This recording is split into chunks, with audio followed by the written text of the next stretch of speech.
Good morning, ladies and gentlemen. Hello, please take your seats. We're starting this big event towards a Close the Glass Loop action plan for Romania. I'm John Paul Judson. It's a great pleasure to be here with you today. I'll be facilitating this conference, and if you would allow me, I would like to start with a slight personal note. Close the glass loop, it refers to this process where a material that has been placed on the market is then reused for the exact same purpose for which it was placed on the market, okay? Closing the glass loop, bringing a container back into a container through a recycling process. And we talk about close the glass loop, but I just wanted to say that it's not a closed process, actually. It's a very open process. And when we started Close the Glass Loop back in June 2020, it's been a few years already now, it was always the intention to have it as an open process. We wanted to make sure that everyone in the glass packaging value chain was involved, and the European partnership itself brings together 14 European associations representing the whole glass packaging value chain. But importantly as well, in June 2020, we kicked off the partnership with 11 national platforms that were active in 11 different countries, with operators really trying to increase and improve the glass collection and recycling processes. We all had an objective to reach 90% glass collection for recycling by 2030, and we knew we had to work with the local, national level to achieve that. We started with 11 national platforms, and now, 4 years later, we're beginning to see the movement where many other countries that weren't, let's say, at the kickoff are beginning to come together and raise the bar, actually, because if we're going to work on European level in an isolated bubble, it's never going to happen. And on a personal level, I always had this dream that this specific event was going to happen in Romania. And I'm really delighted that it's actually happening, that we're making it happen. And I hope that this is the start of a very important process for all of you here in Romania. And so I'm really looking forward to this discussion. So that was me on a personal level, slightly, general close the glass loop level as well. I'll take you through the agenda, but I would first like to hand over to Konstantin Damov, who is the chairman of Green Group, also to say a few welcome words. Please, Konstantin. Thank you, Jean-Paul. A warm welcome to all our guests here. And actually, they are not only guests, but they are stakeholders, because all of us have something in common with the glass and with the life of glass. I think that it's a very important event, since we succeed to move this discussion from Brussels in Eastern Europe, and this says a lot about the fact this platform, it's open to whole Europe, and it's looking forward to see development with the high results here in Romania and surrounding countries as well. You'll hear during the conference what are the ambitions, where we like to reach. I think Romania has a long trip to go there, but I think it's the right time to talk about it and to hit the road. I will stop here because I will be in a third panel. Thank you, Jean-Paul. And now, I will switch to Romanian. O să dăm cuvântul pe rând celor doi invitați oficiali și o să încep cu domnul ministru Mircea Fechet. Domnule ministru. Bună dimineața tuturor. Pot vorbi? E mai simplu în engleză? Da. Okay. Good morning, everybody. Mr. Damov is telling me that we can save some time and speak in English, not to waste time with the translation. But anyway, welcome here, everybody. Thank you, Mr. Damov, for the invitation to this wonderful event. Usually when we talk about recycling, or when we talk about waste management, about glass or any other type of materials, I only see familiar faces. There are the same people dealing with the same problems for so many years, and usually with the same problems and with the same people and with the same solutions, you get the same numbers. And if usually in Brussels they are speaking about the low performance of Romania when we talk about separate collection or recycling, I'm so glad to see here today in this room so many people who know exactly what they are doing, so many people from outside Romania that came here, and I can say proudly that today Romania is being put on the map of the countries where things are really happening, and I would like to thank Mr. Damov for the effort of bringing so many people here today. Thank you, Mr. Damov. You are doing a really wonderful job.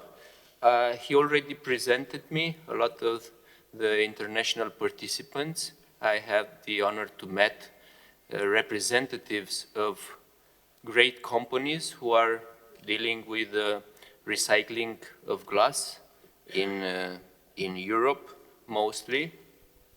And I would like firstly to speak about a sole project of mine that I'm sure everybody heard about it here in Romania.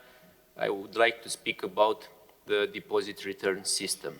Because what we are trying to do with this system is to move away from the really, really low numbers that we are having right now. Because in Romania, we are only collecting about 13% of the waste that we are producing, the municipal waste. And what we are hoping to achieve with this deposit return system is to shift away from these really bad numbers to the performance that the DRS is providing in the other countries in Europe where it's already been implemented. So what we are hoping for is that after the third year to have more than 90% of the beverage containers that are being part of the DRS to be collected in our system. So it's a lot of progress that we are waiting for, but in the same time, we understand completely that a lot of changes will be made in Romania by the system. And not only the life of the citizens will change, because now when you go to the grocery shop or to the supermarket, you don't go with an empty bag anymore. You have to go with some empty bottles or PETs or aluminum containers. But it will change the face of the industry. I'm sure that the deposit return system will mean in the same time more jobs, more investments, more technology, because speaking about the glass itself, and I understand that the glass is the only thing we are talking about today. We are focusing on the glass. But we will deal in Romania with hundreds of thousands of tons of glass that we will have to manage. And this only means new investments. This could only mean investing in new capacities. Because I went to a really big recycler in Romania and I asked them, how many tons of these 400 and something thousand tons have you recycled in Romania? And unfortunately, he said that almost none of the glass from Romania entered his recycling facility. And I asked, where is the glass? What are we doing in the glass? And I asked my colleagues from the National Environmental Fund, who are checking the companies and who are checking the OE reps and who make these procedures each year. And I asked them, where is the glass? Because it's not going into Romanian's economy. And what they said was shocking. He said, Minister, in 2023, last year, because we checked a part of the contracts that were signed. They said that 135,000 tons of glass was put into bricks or other types of recycling that I do not call recycling. And what I think it should happen is that every kilo of glass from DRS, and not only, should enter the recycling companies, because that will provide jobs, but that will also provide a better environment. You spend half of the energy when you are melting glass than you are when you are melting raw materials. So what I'm hoping for is that the next year, no matter who the minister will be, when he will ask the National Environmental Fund employees, how many tons of glass did you find that it was recycled in Romania? They will say, Minister, they recycled everything. All the glass from the DRS, and not only, went into the recycling facilities. If we are talking about glass, and I'm always trying to be on the positive side of the situation, I'm really optimistic. I see that the DRS is getting stronger and stronger each day. I have people that are telling me that there's a record almost every week. So we had 18 million containers that were being collected in February. I cannot wait to see the numbers in March, but what I'm hoping for is that we passed the 2 million containers per day limit. So I try to stay really close with my colleagues from Returo. I would like to take this opportunity to thank them for the hard job they are doing each day, because Returo is growing bigger and bigger. The DRS is growing bigger and bigger each day. So it's a lot of work that they are doing every day, and I would like to thank them. So I will conclude, because I'm hoping to be able to stay enough. We have this governmental meeting at 11 o'clock, but I'm waiting to see the other people's opinions. I close my remarks by saying that I think that when you drink a beverage from a glass container, I think it tastes better than the other types of containers. I'm a full supporter of glass.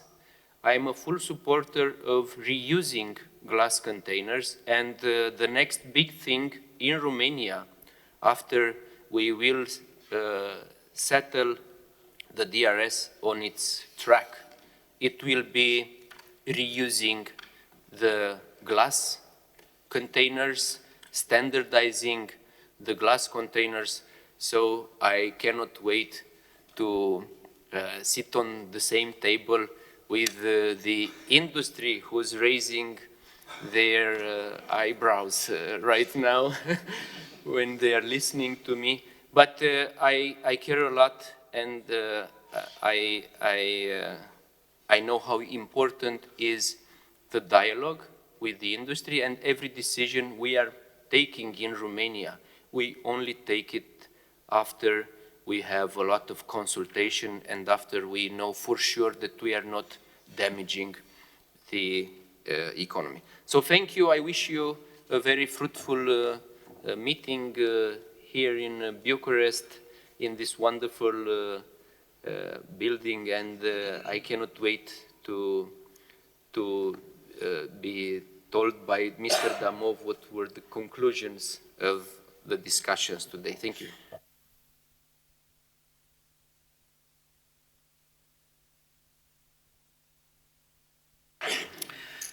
În continuare, o să dăm cuvântul domnului senator Daniel Cătălin Zamfir, care de fapt este și gazda noastră. El a făcut ca totul să fie posibil în această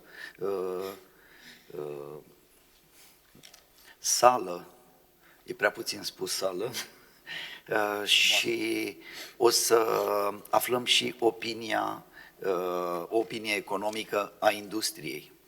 Domnule senator? Mulțumesc mult, domnule președinte. Vreau să vă spun de la bun început că atunci când am primit solicitarea să organizăm împreună Comisia Economică, Industrie și Servicii a Senatului și Coaliția pentru Economie Circulară acest eveniment, am răspuns cu promptitudine și pentru faptul că sunt unul dintre susținătorii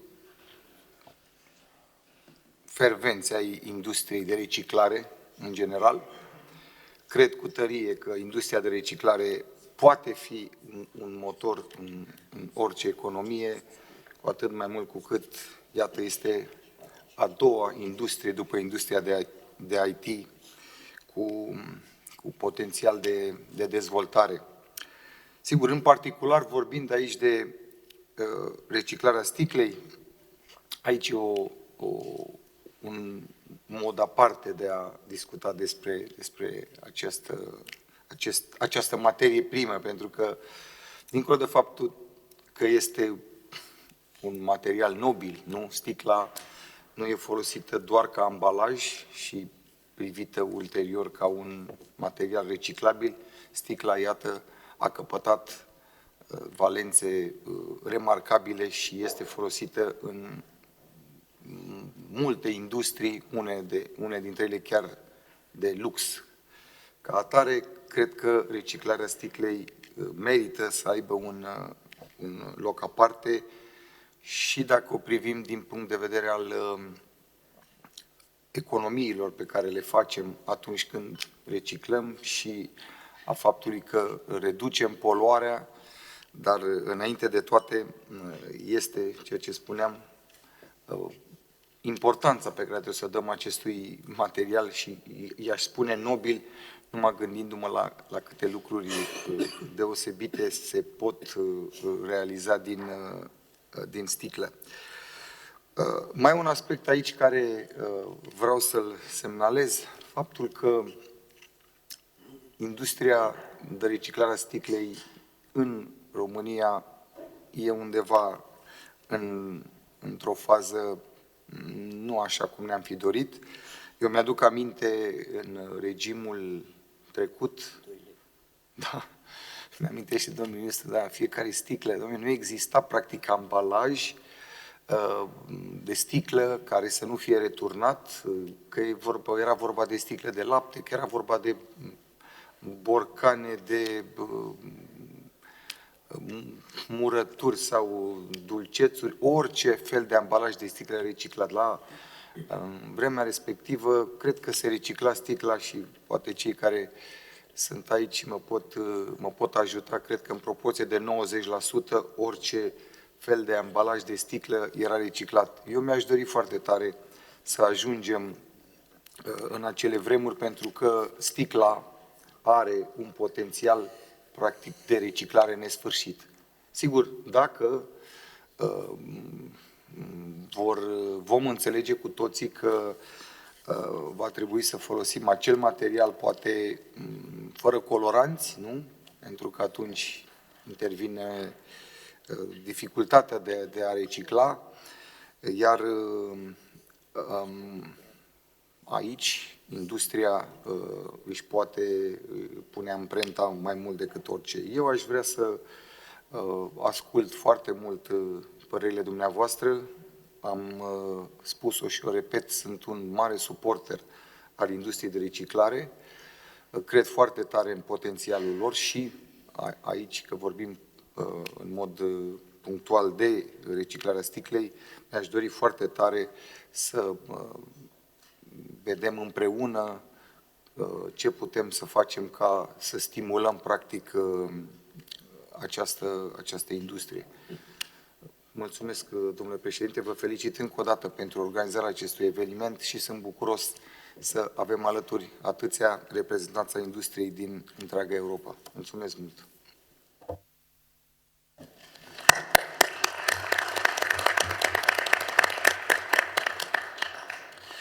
Thank you very much for setting the scene and also to give us a sense of your political ambitions in Romania. As you mentioned, I mean, glass is a noble material. Products taste better in glass, but I can also tell you one thing, is that the glass value chain also knows how to organize a healthy debate. Okay, so it's not just the products that taste good, but actually the debate is pretty healthy. So we're not afraid to tackle some of the issues that we have, and we'll be doing that today. We have 3 panels, okay, but as you can see, we're laid out in a round table. So the first thing I want to tell everyone is that I will be looking to make eye contact with all of you. If you want to chip in at any point, raise a question, make a comment, you're more than invited to do so, okay? Just literally raise your hand, I'll be making sure I catch you. So this debate is not a debate exclusively for the speakers on the agenda, okay? That's an important point I want to make. The second thing is that we'll run through different aspects in the agenda. The first one is looking more at legislation, at the general policy and legislation. As the minister said, you know, legislation can have a huge impact on behavior. For instance, in Romania, introducing a deposit return system has a huge impact on behavior, and any action plan on glass collection and recycling needs to take into account the legislative picture and how it evolves. So that'll be our first discussion. Second discussion is, let's say, a little bit more operational. How are we going to go about actually collecting all glass packaging in Romania? And then in the afternoon, we'll be discussing the action plan.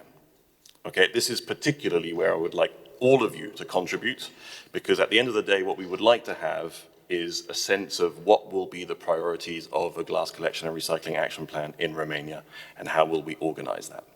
Okay, so that'll be a working session where participants all become speakers. All right?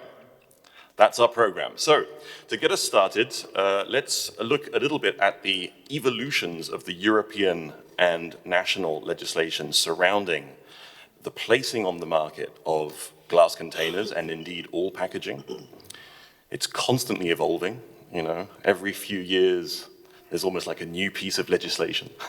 But anyway, we're at a point now where we're very, very close to a final deal on the European level on a new packaging and packaging waste regulation. I would like to kick off by asking a question to Vanessa Chenot. She is Head of Public Affairs and Product Policy at Fechet, the European Container Glass Federation. So you're representing the container glass industry. Can you give us a sense of what were the main concerns, the main issues that the glass industry was facing in the process of this discussion on packaging and packaging waste, and where you're at now? What is your feeling? Thank you very much, Jean-Paul, and good morning, everyone. It's really an honor and a pleasure to be with you today. So I represent Fechet, European Container Glass Association. We are a founding member of Close the Glass Loop, and of course the European partnership is very important, but what is very the core of this partnership is what happens at national level. So we are very pleased to be here today with the Romanian value chain to discuss how we can achieve 90% collection. So thanks a lot for being here, and for the Circular Economic Coalition for organizing this event. It's really great. So back to your question, Jean-Paul, PPWR, of course, that kept us quite busy in the past months, even years, and we hope that will come to an end pretty soon. Of course, it's a very wide review of the packaging waste directive, so a lot about waste reduction, waste prevention, circularity, to the packaging waste part of the text. But what is very important for us as well is that the Packaging and Packaging Waste Directive and soon regulation is about the rules for the placing on the market of packaging and therefore glass packaging. And so what was very important for us in the negotiations was to really remind decision makers that packaging has a functionality, and one of the functionalities of packaging is, of course, to protect the product, to convey it in good shape from the production to the end consumers, but also to convey the brand identity, the values of the brand, and to attract, to appeal to consumers. So design is really important. And so I will have to disagree with the minister. So standardization is not really our idea. What we really want to keep is the ability of glass packaging to be different, to allow brands to stand out on the shelf. You know that glass comes with different shapes, colors, designs, levels of transparency, and so that was key for us in the negotiation to keep that really functionality of packaging. So we were. So that was really important when discussing packaging minimization requirements. So lightweighting is definitely important, and that's definitely an area where our members cooperate with their customers to lightweight or to lightweight packaging, but that shouldn't be at the expense of differentiated designs and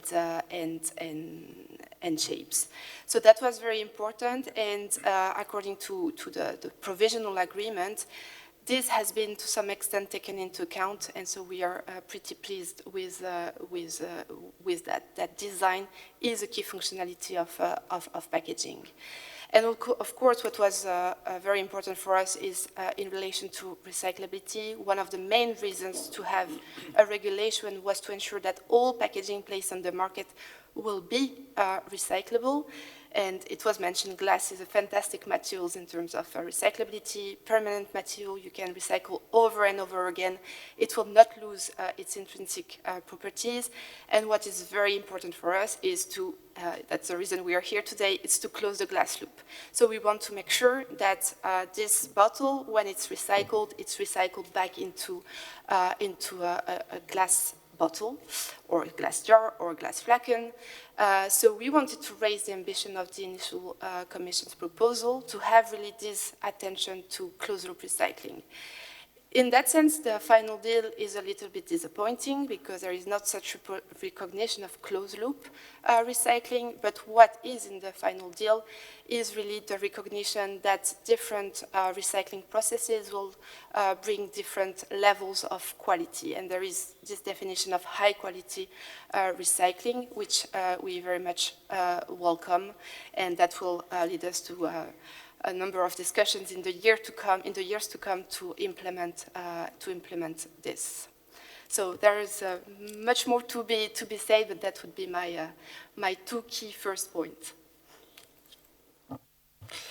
Okay, thank you, Vanessa. So that's on, let's say, placing on the market of glass containers. If I turn then to Olivier, Secretary General of Fechet, the European Glass Recyclers Federation, the current revision didn't really touch upon the targets for recycling of glass. The targets remained the same as had been agreed in the previous deal. So the targets are not changing, but do you see still any potential in this revision for access to more glass collected and glass recycling, actually? Do you see any favorable prospects there? Thank you, Jean-Paul. Good morning, everybody. Well, as far as indeed you have these recycling targets, which are included in the current text, in the text that will be submitted tomorrow, if memory serves me right, to Coreper for a vote. What is of course important for us as recyclers, it's not only the recycling target, but it's also the collection. The collection of the glass, because to be able to attain the recycling target, you need to collect as much glass as possible. So as Fechet, we have been asking, pleading for also specific collection targets that might ensure that you reach the recycling targets. So logically speaking, they should be a little bit higher than the recycling targets. So what we see now in the last version of the text is indeed that there is a mandatory collection target imposed on member states, and member states will have to impose collection targets, but they only have to do it by the 1st of January of 2029. And these should be consistent with the recycling targets. So there is some link between the collection and the recycling target. The date is a little bit strange because we have already 70% we have to meet by 2025 and 75% by 2030. So if you only impose a collection target by the 1st of January 2029, you might come late. So we hope that member states who have issues with collection these days start imposing collection targets earlier than the 1st of January 2029. I think for the, if I may say, for the countries which are, let's say, better at collection, this is not really, I think, a big issue. But for the other ones, it might be important to consider that. One item I would like to mention here also, it's maybe a smaller one, but the current texts also contain a ban on disposal and incineration for packaging, for design for recycling packaging. But there is a possibility to use also the post-sorting lines. This is a kind of, these are lines that are used if there is no separate collection, you can still sort them post-consumer. We think that it will be very important there to have a good communication towards the consumer, because otherwise he will think that everything will be sorted anyway, and he can just put everything in his bin as he was doing before. So for us, I think these are the two main elements I would like to tell you as a reply to your question, Jean-Paul. Okay, so you highlight the importance of collection, which is the first step. Before you can recycle, you need to have access to material. And there seems to be some debate as to whether this will be imposed quick enough on member states as a collection target. In Romania, a step has been taken on collection to introduce a deposit return system. So I'd like to turn to Gemma Webb, CEO and president of Returo, which has been mentioned already as a new system that's been introduced in Romania with the intent of precisely collecting these glass containers, not just glass containers. Can you give us a sense of the changes that have been made then in Romania with the bringing about of this system? Okay, so good morning, everybody. Good morning, everybody, and thank you for having me here today. Firstly, just to put into perspective the context of the deposit return system introduction here in Romania. Firstly, in terms of the system and its size, it is the second largest in Europe and the largest integrated deposit return system globally. So putting it into context, we're talking about 80,000 retailers, 4,000 producers, 19 million citizens, and it's all of these working together to implement the deposit return system. So this is the size. In terms of the system, we launched last November, and it's making progress continually every day, every week, and every month. The other thing to say is we're talking about an annual collection of 7 billion containers across glass, plastic, and metal. Okay, so today, where are we and what are the figures that we've seen? So today we've collected more than 200 million containers. More than 220 million containers have been put onto the market. In fact, in December, 45 million containers were put onto the market. In January, 180 million containers were put onto the market, and in February, nearly 300 million containers are put onto the market. So every month, we're seeing great progress of more and more products being put onto the market. And in terms of collections, this is working very well. The consumers are participating as well. And in in January, there was 31,000 collections. Then we had 2.2 million collections the next month. And in February, we're expecting about 20 million. So this is being implemented at an exponential rate. And what I wanted to say was the engagement of everybody is critical to this success, and the engagement has been fantastic of producers, of retailers, and the Romanian citizens are really driving to make this a success and to make a difference for Romania. Everybody is focused on the difference it's going to make because it'll move our recycling rates up to the 65% to meet the EU levels from the very low level today. So this gives you a sense of the size, the complexity, but everybody's keeping an eye on the prize. We're implementing the system live. It hasn't been tested. We started just over a year ago, so it's implementing live. And what we're doing is we are correcting, as the issues come up, we're correcting and moving on. And this is on a daily basis. And this is the fantastic thing here about Romania is everybody's working together because they understand the difference that it's going to make. So it's not easy. It's not perfect, but it's perfectible. And this will happen day by day, week by week, and month by month.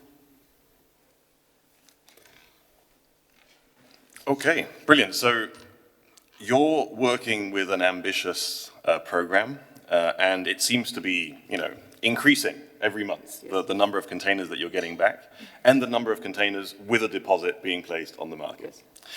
Yes. Now, obviously, when we're talking about collection, we're talking about a material that has become a waste. But just before becoming a waste, it is also actually a product. And there is obviously an interaction then between collection and placing on the market. And collection systems also have an effect on the placing on the market. And this is when we're talking also about extended producer responsibility. Behind the deposit system, there are also brands placing products on the market, and there are retailers helping to organize a collection system. And this is quite new.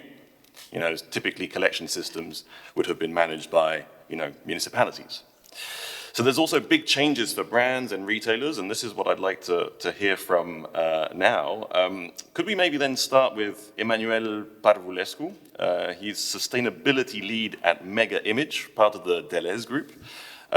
You're really a central piece in the system because you have to manage this new collection stream. Can you give us a sense of these changes, how you think that might impact your business when it comes also to glass containers? That would be really interesting to hear. Thank you for the question. Good morning, everyone. So what I can tell as Mega Image, I will connect somehow with Julia and with the beer industry. Probably like Carlsberg, we have the largest RVM network in Romania currently. So, of course, we are a big supporter of the system, but now let's say we are not a supporter anymore.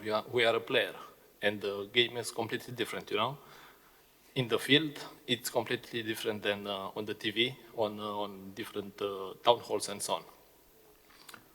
The system seems easy, but in practice it's really difficult. Of course, we see upsides and downsides in, let's say, collections behavior. But let's talk about glass because we are on this round table here.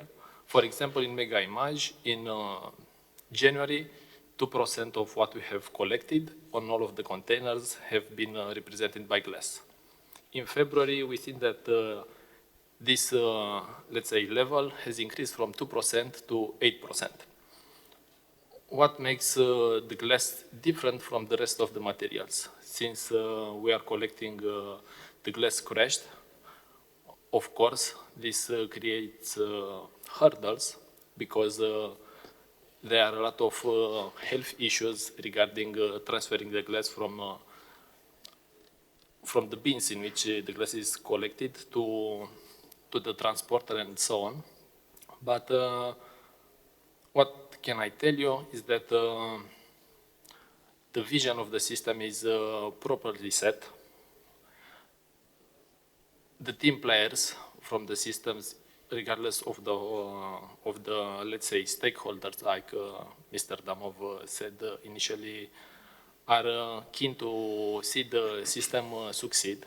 Of course, in 2025, from my perspective, everything will be difficult to manage from a retailer perspective, but also upstream and downstream on the collection system. But starting with 2025, we will see that, let's say, the operations are going to be somehow leveled, and we can improve and collect the fruits and the benefits generated by the system. But returning to the current status, of course, we see that the clients are happy to return the bottles. The bottles are not, the glass containers are not always returned by, let's say, the real users, but by other informal pickup persons. But this is probably some Romanian traditional collecting way of working.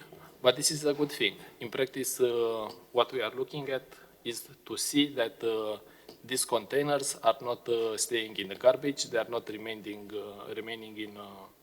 in the nature, or some train lines, how we have discussed with Julia like a few months ago.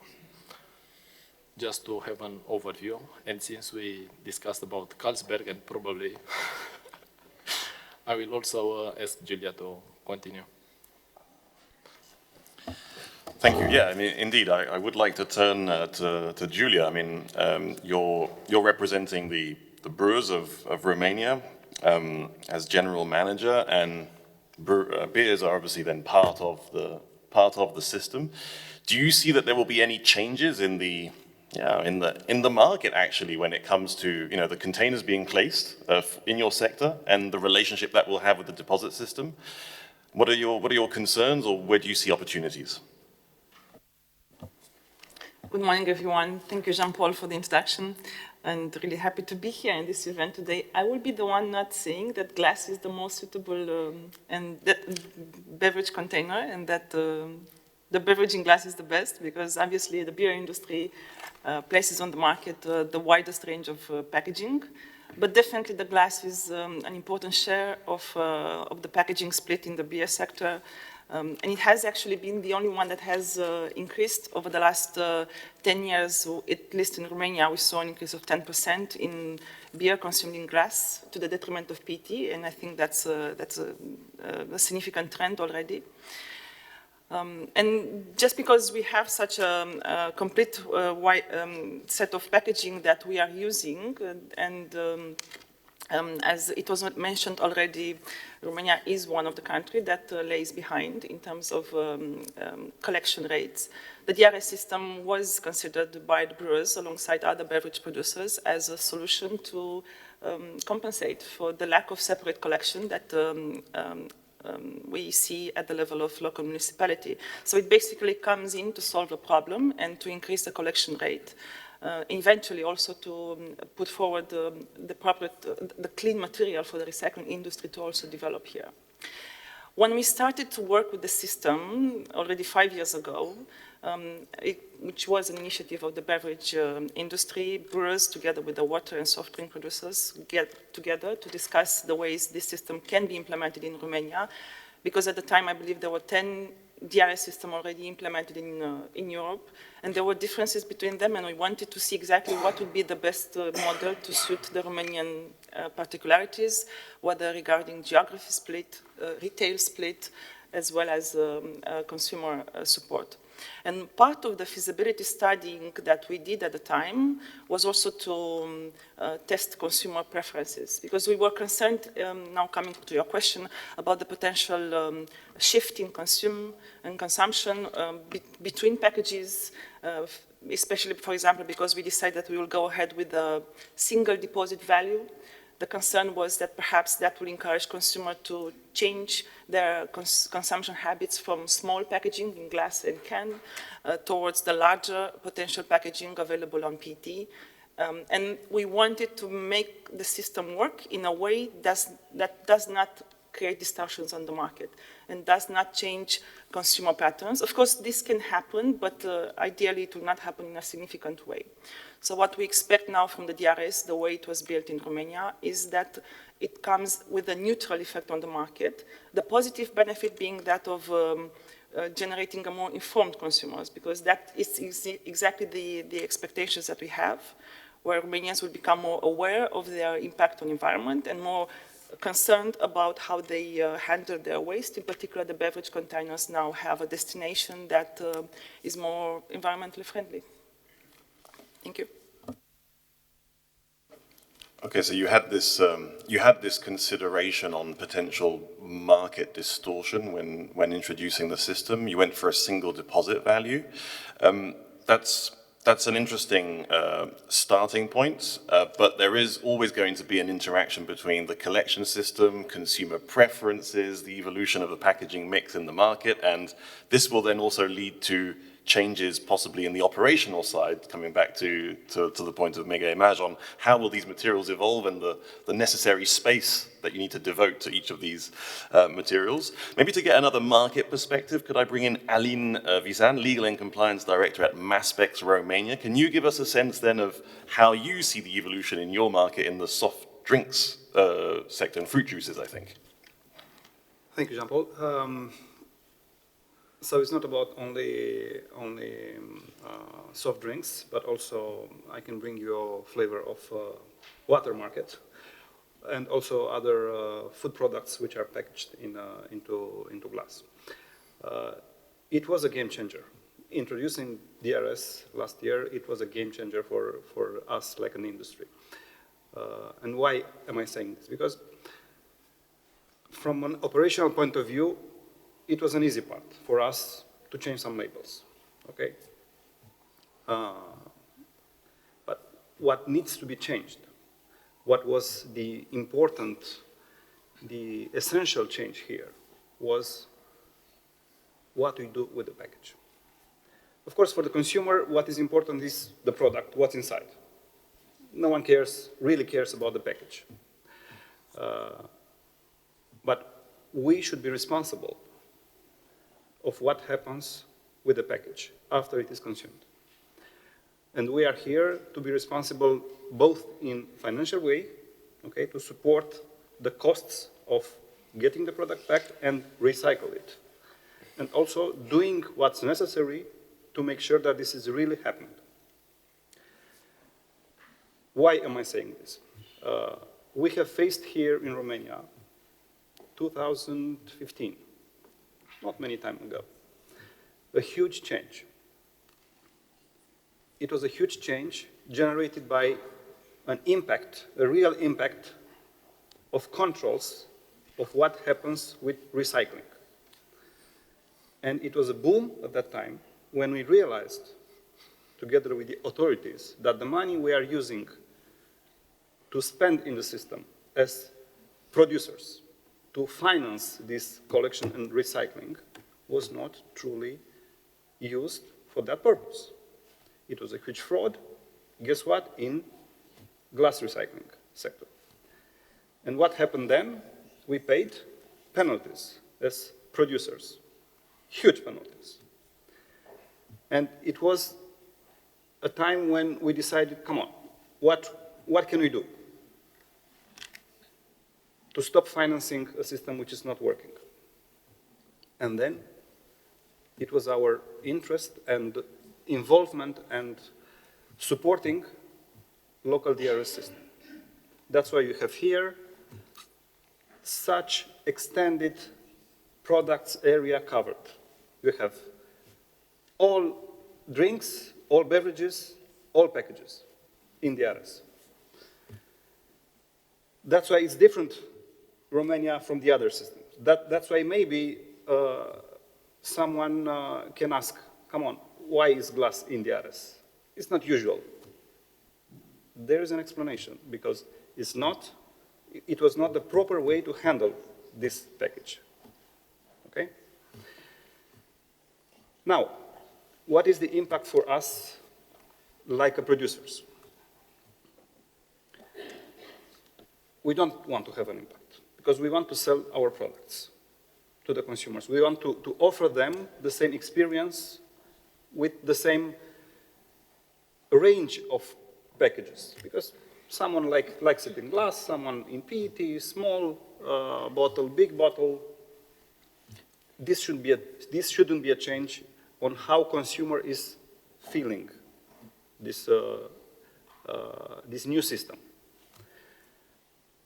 Another important thing that was done here was to give access to the consumer to each shop to be able to return. The same is not usual. Maybe it's a limit of only big stores, only urban areas. Was not working. Was not working in Romania, and what we have now is a big win that should be preserved.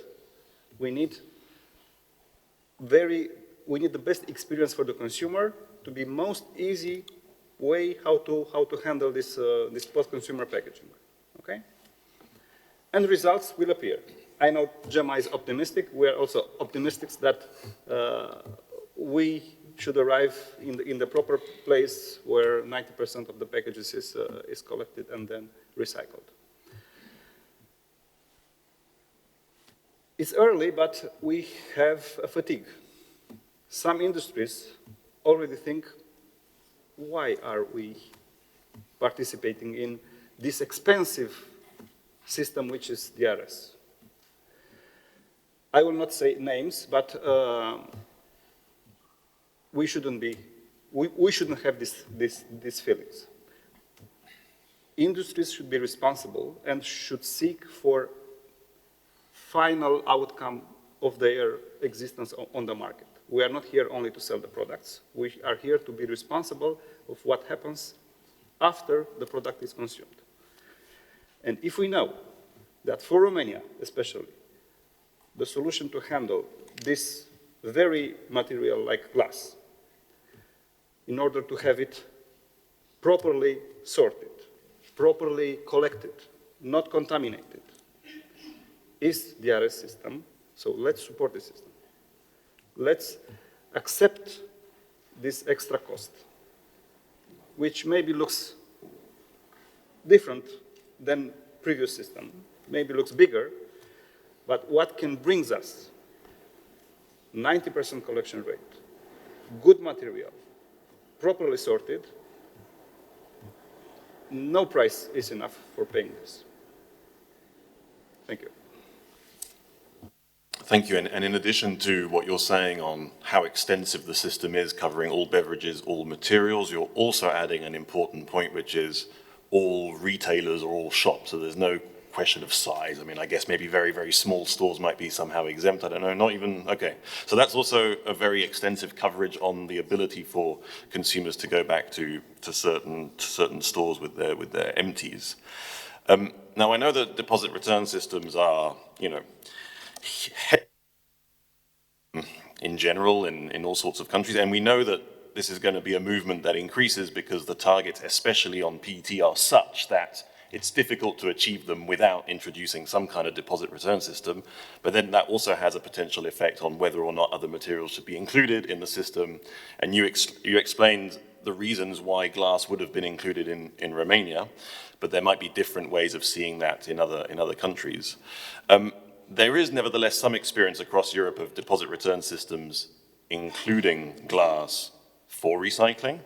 And I'm just wondering, maybe for Vanessa and Olivier, a quick reaction on some of the things that you've seen in some of these other countries, and whether you would have a reflection or a reaction on the system that's being set up here in Romania. Yeah, I can start. So when we discuss with our members DRS for recycling, so not for reuse, but really for recycling, the key question for us is how do we achieve the 90% collection target so that our members get recycled content that they can put into their glass products. So that's really the quick question. So how do we close the loop? And the first thing is that we don't really see the need to have two systems. One, a DRS that would deal only with beverages, and another system that would deal with other products. So I understand that in Romania, for example, the system is very large in terms of scope, for example. So wines and spirits are included on top of water, soft drinks, and beer. But you still need an additional system to deal with food jars, with perfumes, with cosmetics products. So we don't see the need. We understand the logic for plastic, that we need to separate food grade, food contact plastic from other types of plastic packaging, but we don't need that for glass. For glass, you can collect every type of glass packaging together that will not have an impact on the proper recycling of those packaging. You can put a wine bottle with a perfume bottle, and at the end of the day, you can recycle back into a water bottle. So that's the first thing. We don't really see the need based on the properties of the material. And also, Jean-Paul was mentioning the experience across Europe. What we see is that very high collection rate and very high quality of the collected material can be achieved with EPR schemes, so via bottle banks or via curbside collection. So to give you some figures, there are currently 13 countries with a collection rate above 80%, and only 3 of them are running a DRS for including glass. So for us, that shows that we can have one system, the EPR scheme, that will deal with all packaging, with all products, with all glass products, and still achieve very high performance. So we think it's simple, it's more convenient for the consumer, and also it's less expensive. A DRS, it was mentioned, is more costly, especially for glass. And so, of course, that's something we are very sensitive to, because that can create market distortions. Also, the level of the deposit can create market distortions. And we've seen in some countries that there has been a shift from glass to other materials because of the way the DRS was set up. So that's, of course, something very key for us. And again, what is important for us at the end of the day is that we achieve 90% for all products. And we see that what is very important is to make sure that, yes, the DRS will probably perform, achieve very high collection rate, but how do we ensure that we also improve the performance of the EPR scheme? Because at the end of the day, that's how Romania will achieve its recycling targets in the PPWR. So that's why for us, we really prefer to keep the system simple, cost-effective, and we really prefer one single waste stream. So, of course, I'm aware that you just launched in Romania a DRS. So now the question is, how do we make sure that we have the DRS system on one hand, the EPR scheme on the other hand, and we work together to ensure very high collection rate at the end of the day for all products, and not just for the products in scope of the DRS. And so that's, let's say, a vision on the market effects to some extent. I'd like to also turn to Olivier on the more operational aspects linked to what you see in terms of deposit return systems covering glass for recycling and the actual ability then to recycle that glass. So are there any questions or issues that you've seen in Europe in terms of the quality of the material, in terms of the way the material is handled after it's been collected in a deposit system, and how that might affect or impact its ability to be recycled back into a new glass container? Yes, Jean-Paul, so I share the opinion of Vanessa, I think, on many points. So, of course, as far as the DRS system itself is concerned, I think the satisfaction of it is kind of dependent on the percentage of collection. So you really need to look to the percentage of collection in these countries. And I think indeed for Romania, it's quite positive to have it, but it will probably not be enough. You will also need the other glass, the jars and the other glass that you still need to collect. So I think that's an important item. We're losing glass in the glass of the jars, which is flint glass in most cases, and which is the best glass for the recyclers. So that's one thing. Of course, if you have the two systems existing next to each other, you will also have an increased cost of collection, because you have to keep the two ongoing, and your other collection, your EPR collection, will be less, because there will already be glass collected. So that's the first point. As far as the quality is concerned, indeed, we could say that in principle the quality should be better in a DRS system because you have no contaminants. So you cannot just put a cup of tea in it in the machine, and the machine will reject the cup of tea. So there should be less contaminants.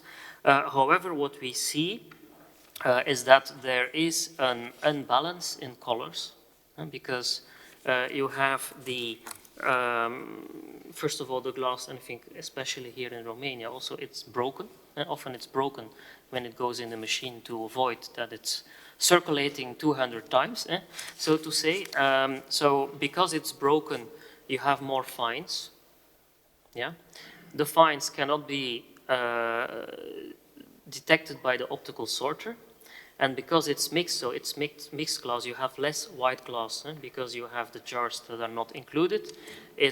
So it's mixed, and then it goes through the optical sorter, and the optical sorter is not able to detect the fines. So you lose more flint, let's say good quality glass, through that system. That's what we see or what we experience. So I think on a quality level, in theory, it should be better, but in practice, it is not always, let's say, better than what we see with the classic EPR systems that are working in, I would say, in the Western countries, especially. So that is what I can say on quality. Okay, so it is separate collection in its purest form. But that doesn't mean that just after the separate collection, there aren't a couple of issues to be addressed in the logistics and in the handling, which might be different to separate collection in a municipal system where there's more tons in one go, but potentially a little bit more contamination. There was a reaction from Aline and then I think Gemma as well. So we'll start with Aline first. What Vanessa said sounds perfect. But looking on the local flavor, and we have here Mr. Danov that can detail. In order to have the classical EPR functioning and collecting glass, the essential condition is to have separate collection, what we don't have in Romania. So we should say it clear and loud. We don't have separate collection in Romania. Most of the packages, post-consumer, especially glass, is not collected from separate collection system. It's collected from the garbage site. Do we want that contaminated, broken glass to be reused in bottles, in our bottles? I don't think so. That's why it was necessary to have the glass inside the RS, not outside. It was a need, a necessity, not, let's say, a fancy option, which we have done here in Romania. Okay? And as the minister said, why most of the glass is not reused in bottles in Romania, but into something else? That's why. Thank you. Thank you. The benefit of being a late follower is that you can learn from every other market, okay? And Romania, we're a late follower. But one thing that has been done over the last couple of years here as the producers and retailers and everybody has come together to put the plan together before implementation is learning from the other countries of all of the things that need to be done to make it work. One of the key things of increased collection rate is cultural habit. It's a citizen. You've 19 million citizens. You look at the other countries, they've been recycling for many years. I lived in Belgium in the 80s. We already had separation there, okay? In Romania, there isn't, okay? And what the DRS system is doing is putting in place a structural change right across the country to enable this cultural change. And the reason we're seeing the collection immediately and we're seeing the retailers having their RVMs full immediately from the consumers is we are giving the consumers the ability to easily bring back the products. Coming back to the glass, Aline is right. You take one part out, it makes it more complicated. You have to keep things simple. You're trying to educate 19 million consumers to change overnight. To do that, you need to keep things simple. You start dividing materials in and out, you make it complicated. And for what benefit? The benefit has to be a total recycling target overall to get good material. The other point that I want to make, 2 more points and I'll stop. The other point that I want to make in terms of glass, a big debate was had, would we crush the glass or just break it?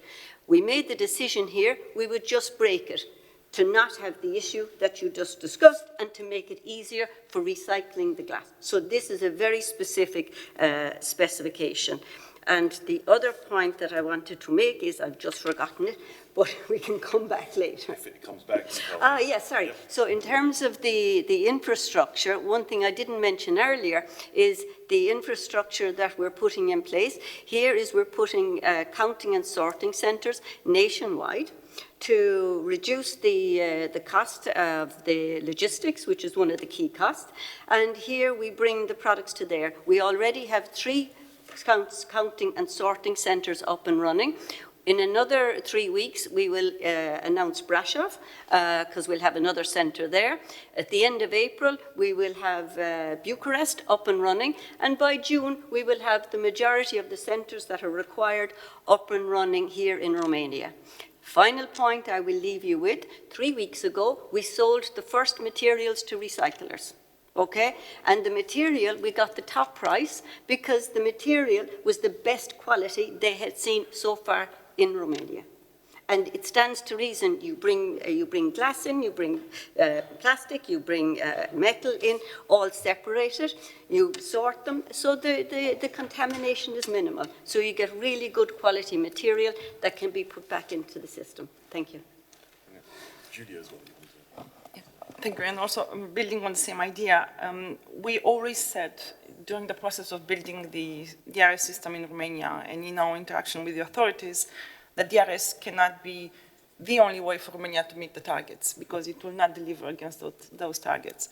But it is definitely an instrument that it's getting us closer to that objective. And it's the point that Gemma already raised. We are looking at it as an instrument to educate consumers. It was mentioned earlier by the chair of the industry committee that we used to have that habit in Romania of collecting when some of us were kids at the time, but we grew up with the idea that things have to be collected, and we were bringing back the bottles and the jars and so many other types of packaging to collection centers organized in every city. But we lost that habit over the last 20 years and more. And I think it will take some time before we learn it. The new generations obviously will learn it faster than the others, but it's a process that we are looking at. As long as we get involved into the DRS, the support that the population is giving to the DRS already in its early stages since it was started shows that there is positivity behind. And that will reflect also on the other type of packaging. And my personal hope here is that while we are getting used to handling the beverage containers within such a system, everyone will be more concerned on how they're handling the other packaging, which will continue to stay in the EPR scheme. And we would like to see that one improved as well, because there is a significant need for that. According to the authority statistics, we understand that only 13 or 14% of the municipal waste is collected separately in Romania, which is significantly behind the other members of the European Union in terms of their rates of separate collection. So that's why that gap has to be covered very soon. And perhaps the main reason of concern that we currently have, now linking back to the previous topic that was discussed, the draft regulation on packaging and packaging waste, is actually that as we stay here involved into setting up a deposit return system for the one-way packaging, we are concerned that we will soon have to invest in one that deals with the reusable packaging, and maybe we can discuss about that one as well. Thank you. Actually, that was indeed going to be my follow-up question, but I'll first hand over to Konstantin to chip in. Yeah, I think we have this perspective looking, from Western Europe. That's why we're here in Romania, because we are talking different and we are living a little bit different in the world of glass. I will tell you the perspective of a glass recycler. Well, consider that in this country, situation was quite dramatic because we're speaking about 70–80% collection rate, bottle banks. There are no bottle banks. Go here in Bucharest, you'll see there is no bottle banks. We need to make a huge step. So somehow this decision was dramatic and was pushed by authorities, because having 450,000 tons a year of packaging put on the market and going in a closed loop, we have here BA, the producer of packaging, they could see less than 100,000 tons of cullet. So where is a closed loop? As Olivier said before, to have a good recycling, you need a good collection, and we don't have it. It's clear that the failure of municipalities in collecting separate was moved on the producers. So DRS, it's taking now the responsibility from the municipalities, and the producer, they do this huge effort. It's not easy, it's costly, but looks like it was a dramatic decision. It's expensive, but we can do it. We are expecting now collection to boom in glass. Before, we didn't see the glass as a recyclers. Yes, material was very contaminated, and I will say in glass contamination was not really so important. We could remove. You can make a food grade, it's not like in the plastics, but you can obtain food grade from bad material as well. You work a little bit more. It's true, to avoid fraud in the system of DRS, you need to break the glass. It's obviously, it's happening in other countries. We are not inventing this solution. How it's broken, how big are the pieces? We didn't make yet any report, and we have a plan as a green glass to come when we have enough quantities collected with a clear report so we can compare, we can combine, and we will be the place where the reality can be measured. And we are ready for that, and we will make public all these results. I think we have to adjust things. I think we have to keep an eye on the rest of the glass on the market, because we have a lot of glassware, we have a lot of jars. I think Romania is importing more than 30,000 tons of jars from Moldova to put pickles and to put sweets and to preserve some food in farms and at home, which is not considered here. So we may have, on top of 450,000 tons, another 50,000 tons of equivalent of the glass which can go in the packaging. We have a lot to do. So what we are seeing in Romania now, it's a big push of the government in moving the glass, because they don't see any municipality with good results. So the rate of collection can go from, I don't know, 20–30%, even. We have a reporting very enthusiastic here in Romania, but if we look at the end of the day, cullets versus aggregates, we are losing the battle for the closed loop. So that's why, personally, I wanted to have such a discussion, because colored here represent in Romania 1/3 of the recycling. How we'll go from 1/3 to 90%, this is on us, and we have to combine both streams. And I think it's a lot of work, and we'll come back. Maybe we'll learn more. Maybe you will learn more from this experience. At least we started. Brilliant, thank you, Konstantin. And before we have a coffee break, I do want to touch upon another aspect of this interaction between deposit return systems and the market. And one of the merits that is often associated with deposit return systems is that even if they are applied for the recycling of packaging, the idea is that they, in the end, promote and enable the introduction on the market of reusable packaging. That's at least the general merit that is said, that DRS is also the vehicle for more reuse. Now, the question to you, I'll start maybe with Julia, as you mentioned it in the last comment that you made. So, first of all, is reusable packaging part of the deposit system today in Romania? That's actually just the first question. And second question, do you see any development to go towards more reusable packaging formats via the availability of these deposit systems in Romania? Well, the answer to the first question is very easy. It's not the reusable packaging. We decided not to include it in the DRS at the time that we were reflecting on how we will set up the DRS. But we never excluded the possibility that in the future it can be attached to it.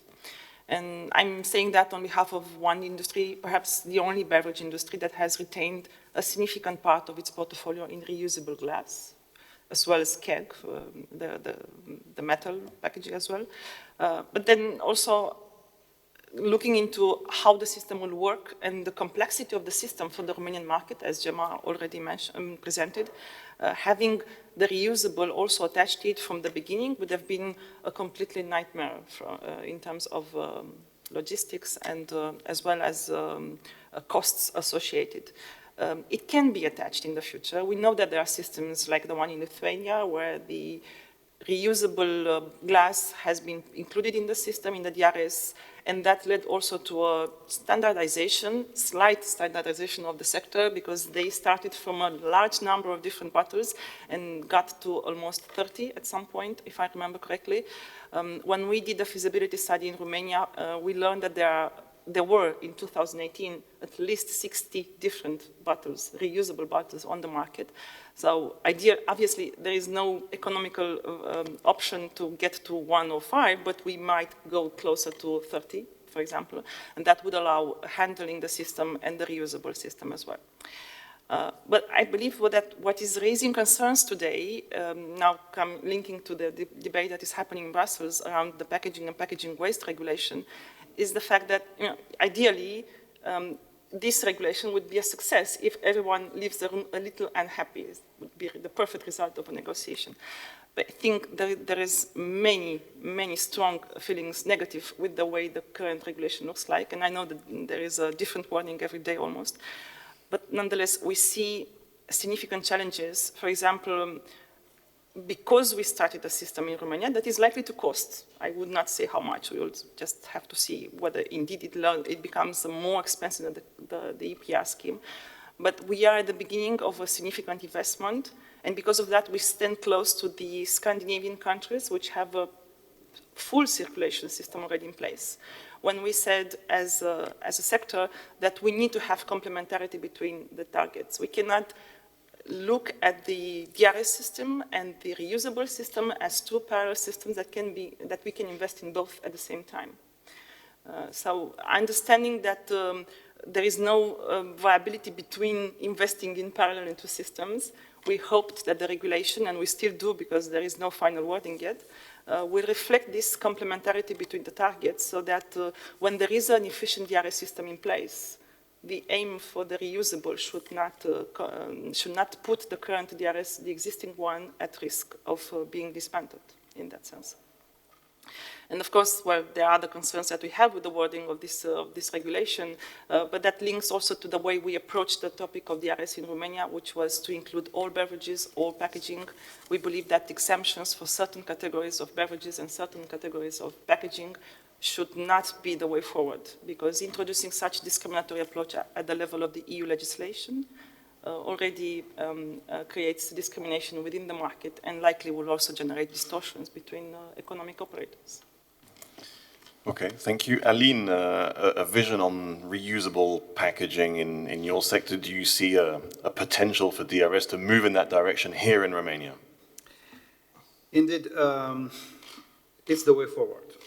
It's the way forward because if we want to really take the best of our packages, we need to look for reusing. Of course, it's not simple. You need to change the habits of the consumer because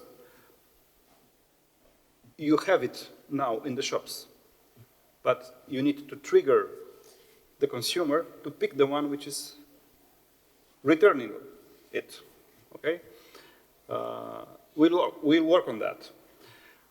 Having this separate target for reusable in the regulation will be a big help because you will standardize this need to all players in the market. A portion of the packages should be reusable, and that's all. It's a regulation, it should be applied, okay? Now, what will be this impact on the industries? How many consumers will choose water in type of packages? How many will choose soft drinks, beer? No one knows now. But we are here to work on that. We are here to support this shift to this type of package. And of course, to support the cost associated to this shift. Okay? We'll speak on that. I think that in no more than 10 years, this shift should be produced in whole Europe, so also in Romania. Thank you. And then on a retailer's perspective, I mean, you already talked about some of the challenges that you're facing to collect the glass and probably the other materials as well for recycling. Do you see the DRS then evolving towards then reuse, making you have to deal with two different streams and creating more space for, let's say, waste or reuse of products in your stores and less space for selling? How do you see that? Sure, we will build another floor, you know, for the reusable. There is no worry regarding this topic. But let's talk about the timeline. If we are looking in the past, starting with, let's say, behind 2024, 2023, 2015, and so on, we can see that the market selected the EPR schemes. Based on different analyses, scenarios, and experiences, we decided to create the DRS, and DRS also to contain the glass. Regardless if it's crushed, non-crushed, it really doesn't matter. This is the next step that we have decided, the next way in which we are going to operate in the future. If we are looking, let's say, on a broad perspective, of course, reusable bottles are the way forward, but this is, let's say, the future. Unfortunately, the future is not now. Now, we have the glass which is collected, crushed, and reused in different type of, let's say, other products. In 5 years, 7 years, 10 years, maybe less or more, of course, reusable is going to be a mandatory thing because we are consuming too much of everything. The most, let's say, ready to use as a reusable product is the glass. We cannot foresee now that, for example, cans or PET are going to be reusable based on what we have now. Of course, glass at some point will become reusable also in Romania, but currently and for the foreseeable future is going to be collected from our perspective as the DRS is designed. A comment then on yeah, seeing potentially reuse being part of the system. Is that being discussed inside Rituro? Is that in the timeline, or is there even some mandatory target that might come into play? Sorry, just putting things into a little bit of perspective. This time last year, there was 7 people in Rituro. And with the support of the producers and with the corporate guarantees, it was June last year, or was it July last year, when we got the investment money to invest in the facilities. So our focus at the moment is making this system work, and through continuous improvement, we will make it better and better. It's not perfect at the moment, but it will be, it's perfectible, and that's our sole focus at the moment. Thank you. Okay, so reuse is not quite in the focus, as I understand it. It's very much on recycling. Maybe then, just to wrap up, a final comment from Vanessa and Olivier. Maybe, Vanessa first, because here we're also talking about waste reduction in reuse, but there are maybe other ways. Can you just give a very last comment on the European legislation, where it's going in terms of waste reduction, and how the glass industry sees its strategy for waste reduction? Sure. So on waste reduction, so that was a key topic for us in the context of the discussions on PPWR, because for the first time, so the Commission proposed, and it seems endorsed by the 2 institutions, there will be what the Commission called packaging waste reduction targets for 2030, 35, 40. What is important to keep in mind is that it's not about packaging waste, it's about packaging placed on the market. So that's the first time that the Commission says you need to reduce the amount of packaging placed on the market. So I think that's important to keep that in mind. It's not about waste, it's about packaging. So we could discuss that, but what was key for us, and the problem we had with those targets, was the fact that those targets are weight-based. And glass being heavier, it's kind of easy to achieve the target by shifting from a heavy material, glass, to a lighter material. So our priority over the past year has really been to explain that to decision makers in Brussels and in member states. And we are quite pleased to see that in what is supposed to be the final text, this concern has been taken into account, in the sense that it's clearly mentioned that shifting to a lighter material is not waste reduction. And that was a key point for us. We would have preferred material-specific targets, so that each material reduces for its own material. It would have been much practical mechanism to ensure that we all do our fair share. But, well, already with what is in the text, that's quite satisfactory considering the starting point. Okay, thank you. And Julia mentioned, the lack of, the difficult aspect of complementing reuse and recycling when it comes to investments. So when you have a lot of investments to be made on recycling, it's difficult then to ask people to also add investment on reuse, right? You mentioned that. So Olivier, from the recycling perspective, what is the strategy on waste reduction? I mean, is the closed loop recycling model for glass the waste reduction strategy, or do you see it as complementary also to more reusable packaging on the market? That's a tricky one, huh? I thought I would surprise you with a tricky question.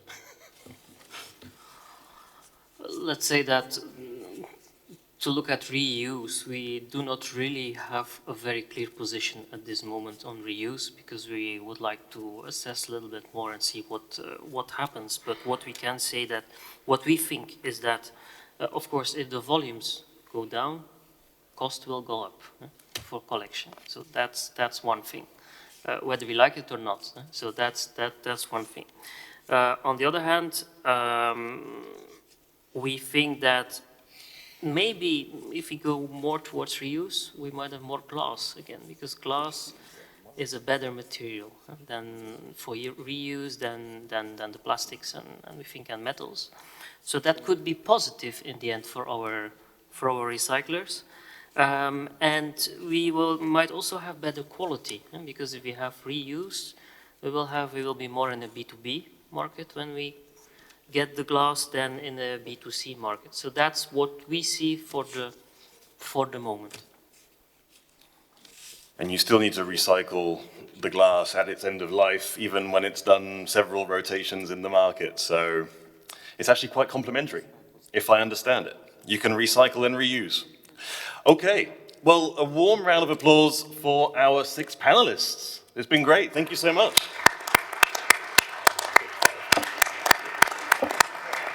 Sorry, I counted myself as a panelist. 5 panelists. Jean-Paul, with your permission, just a small announcement, not glass related. Someone lost a Mercedes car key. They can be found downstairs at the security officers. Thank you. Okay, so actually this is a great time to go and find the key and the Mercedes, okay? So we'll have a coffee break. I propose that we regroup at 11:40. Is that okay? 11:40? Okay, see you in a bit.